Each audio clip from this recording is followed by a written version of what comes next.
This is why I think it's always important to look below the surface when we're evaluating NBA teams. Because if you had asked me my opinion on the Dallas Mavericks after they got out to one of the best starts in the NBA, starting at 9-4, I wouldn't have been convinced. I wasn't. I talked about that in a video. Why I wasn't convinced? Well, for starters, their offense was not the same offense that they had the year before and the years prior, in which was carrying their team, Luka Doncic-led offense. Luka was a little bit off the pace for good reason. He was coming off a big Olympics where he carried Slovenia, so he didn't really have that off-season and preseason to prepare. You had that. Also, the big factor of Kristaps Porzingis, a guy that I was very high on entering the season, and I knew, and as we should all know, he's the biggest difference for this team if he can get back to what he has done before, not just in New York. I'm sick of hearing that. I'm sick of hearing, oh, he got to get back to New York Kristaps. No, he's got to get back to second half of first year in Dallas Kristaps, because he did that in Dallas, and he was balling in Dallas, and Dallas were a lot better when he was doing that. So let's not bring that New York stuff into it, okay? Just want to get that out of the way, and I'll talk about Kristaps, but he was struggling to start the season. They'd only beat the teams that they were supposed to beat, and in the games that they played against harder opposition, well, they got absolutely spanked. Like smashed by the Denver Nuggets and the Atlanta Hawks, and their offense was nowhere to be seen in those games, in which they put up a couple of abysmal performances. So after those 13 games, in which the Mavericks had a good record and things might have thought, oh, the Mavericks have improved, no, I wasn't convinced, because they actually looked worse than the seasons prior, in which they had been able to beat good teams all throughout the season, in which they had looked good in most games and their offense had looked fantastic. However, the last 4 games, they're 1-3. I'm more convinced with what I've seen in those 4 games than what I'd seen prior, or just the last 5, 6, 7 games in general, should I say. The last 5, 6, 7 games in general, I am more convinced with what I've seen from Dallas than prior, and for a few reasons. Now, before I get into those reasons, if you could drop a like on the video, that would be much appreciated. I make content like this pretty much every single day, and doing so, it just helps out a ton. It's free. It helps. Thank you. Subscribe to the channel as well, because that's also free, and that would be cool. So that would be nice. But now, getting into the reasons. Now, why am I convinced over the last 5 games or so? Let's say the last 5 games, because there's a few reasons. There's no bigger reason than Kristaps Porzingis. There is no bigger reason than Kristaps Porzingis. I thought he would get back to his best. I hoped he would get back to his best. He is back to his best. The last 7 games, he's averaging 26 and 9. He's attacking the rim. He just had 10 free throw attempts against the Clippers, which is music to my ears. If there's one thing you could tell me about Kristaps Porzingis without looking at the box score and let me determine whether he's playing his best basketball, ask me how many free throws he's attempting. Because I think back to last year, I talked about it. This man has been good in a Dallas Mavericks uniform. I'm sick of people saying, oh, he's got to get back to New York, Kristaps. No, he was good in Dallas. That second half of the season, the bubble in particular, 30-10 in those bubble games. He was dominating in the Clippers series before he got injured. Like, this man has been good in a Dallas uniform, and a lot of that came down to him being more aggressive in that second half of the season, him getting to the free throw line, him just rolling, more pick and roll, more involvement in the offense, you name it. He was being the Kristaps Porzingis that we know he can be. 10 free throw attempts tells me he's back to that. His defense tells me he's back to that, which I'll touch on in just a second. But while we're staying on the offense, he's more involved in the offense. We've seen him now without Luka. With Luka, it hasn't mattered over the last 6 or 7 games, because you even look at the Spurs game where they were both on track, and then the games in which Luka has missed against Phoenix and against the Clippers. 2 great defenses, 2 of the best defenses in the league, and Porzingis has been able to put up numbers on good efficiency, getting to the rim, getting to his spots, doing what you would hope Porzingis could do. So that is the biggest, that's the biggest takeaway you can get from this Mavericks team, because Luka Doncic is amazing. We've seen him take the Clippers to 7 games pretty much single-handedly. But he needs a second star if he's going to win anything. And Kristaps Porzingis playing like this, 26-10, being good defensively, which we may as well talk about. Defensively, he's got a presence again. Now, that's one thing where he was at his best in New York. We can't dispute that. Where he looked good defensively, he was blocking shots, he was moving his feet. He's got lateral quickness for someone who's 7'3". And obviously that's been crippled with injuries, and maybe he'll never be as quick as he once was. I don't know, but at the moment, all I can say is he's definitely not a liability on defense. He is more than good. He's playing good. He's playing good defensively, and that's huge for the Dallas Mavericks. So him being able to be a presence, I've seen it multiple times now. Guards are trying to switch onto him, and all of a sudden they get into the post, and they're not confident going up against a 7'3" guy that can block shots. So he's looked a lot better defensively. He's starting to anchor that team down the stretch of games, having him as someone that can go to the 5 and anchor the defense, while obviously the offense being so much superior with Kristaps at the 5. I'll touch on that in a second, because the Clippers game, we really got a good look at that and how effective that can be for the Mavericks. But having him as someone that can anchor the defense now, just as important as his offense improving.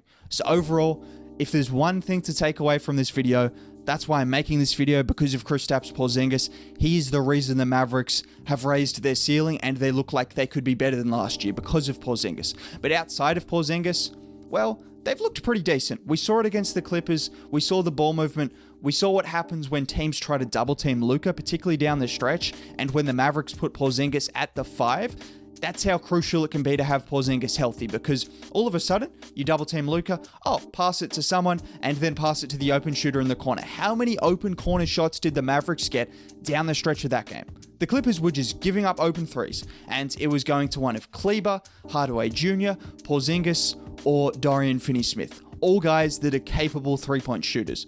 Maybe you want to take the ball out of Luka's hands, that's fine. But if I'm Dallas and going down the stretch of a tough game against a good defense, the worst offense I can get, the worst offense in the Clippers' minds is just an open 3 pretty much every single possession. Apart from the last few minutes last 30 seconds, should I say, where I turned off the game and apparently Paul George hit a shot after, I don't know what happened, but apart from those 30 seconds, the Mavericks were executing down the stretch, which is something you want to see. And if teams don't want to double team Luka, well, we know what can happen. If teams want to go small on Porzingis, well, we've seen him start to take advantage of mismatches. So those are the major differences. Not to mention, the guy who has been their second best creator, someone who can initiate the offense, Jalen Brunson wasn't even playing down the stretch of that game.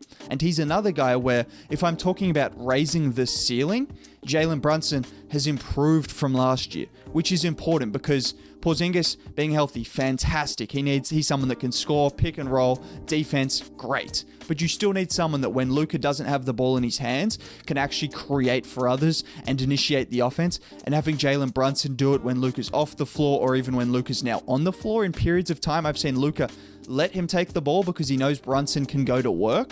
Having Brunson make those leaps and look like a better player, that's huge as well. So overall, there are positives for Dallas. Have they been amazing? Well, it's kind of hard to analyze because they've been without their best players. So to be close in those games against Phoenix and the Clippers, I would say is very impressive. That's all you could really hope for. In years past, you go up against Phoenix and you go up against a Clippers team that have been very competitive without Luka Doncic. Well, I think we know how that's going to end. I think just touching on some of the doubts that I've heard people have over Dallas, a lot of it comes from the fact that they still have struggled against the good teams in theory, because they did lose against Phoenix, they did lose against the Clippers prior to this game, so they haven't beat a ton of good teams. But I will say one thing. Last year, if you look at Dallas's record, they had a fantastic record against teams above 500. I didn't really hear anyone talking about that, so that was a reason why I'm not going to be too concerned. I know Dallas can beat good teams. I've seen it in the playoffs. Yes, they haven't made it through to the second round, which people always say, but they've come close to it, and that is without a roster that you would think is optimized. Without a healthy Porzingis. The year before, Porzingis wasn't healthy either. Porzingis has not been healthy in the playoffs, and they've still nearly made it through to the second round against a team that has been the Clippers with Kawhi and Paul George. So I know they can beat good teams. I know that can happen. I know that will happen. I know their offense will get back to being a top 10 offense because I saw it against the Clippers. When Luka Doncic is on the floor, you're getting open looks.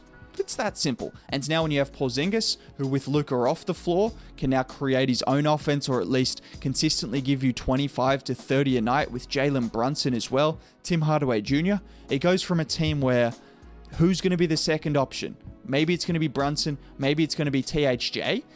They're cool, but they're not really guys you want to be second options to. All of a sudden, Porzingis is putting up 25. Now, if Jalen Brunson's putting up 20 and Tim Hardaway Jr. is a third options, that's big. That's big. That's all you could hope for, particularly when Dorian Finney-Smith is doing what he did on both ends of the floor tonight against the Clippers, and in general, shooting the three ball a lot better. He's been really good defensively against Paul George. He had the clamps on against Paul George. Forget about that last possession, which he couldn't have really done anything about.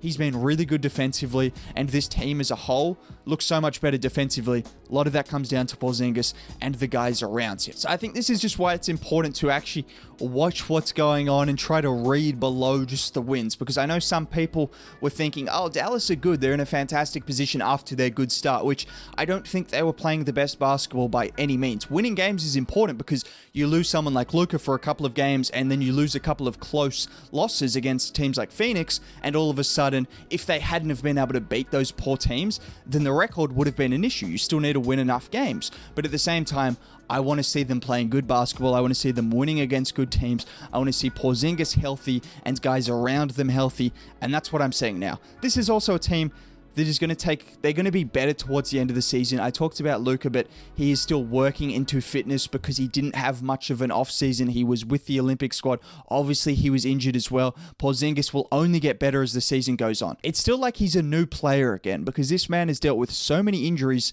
Like, you almost don't know what to look for when Porzingis is healthy. It's like, how long is this going to last? Hopefully it lasts, knock on wood, hopefully it lasts for the rest of the season, for the rest of his career.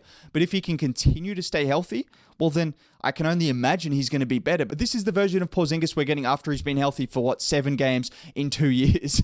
What are we going to get if he gets healthy for a whole season? So I will say, if Dallas continue to play like this, if Porzingis continues to play like this, it's still early, but they could be in championship contention come the end of the year. Still need to see a little bit more, obviously. Still need to see them beat some better opposition this season, but I could see them being a championship contender.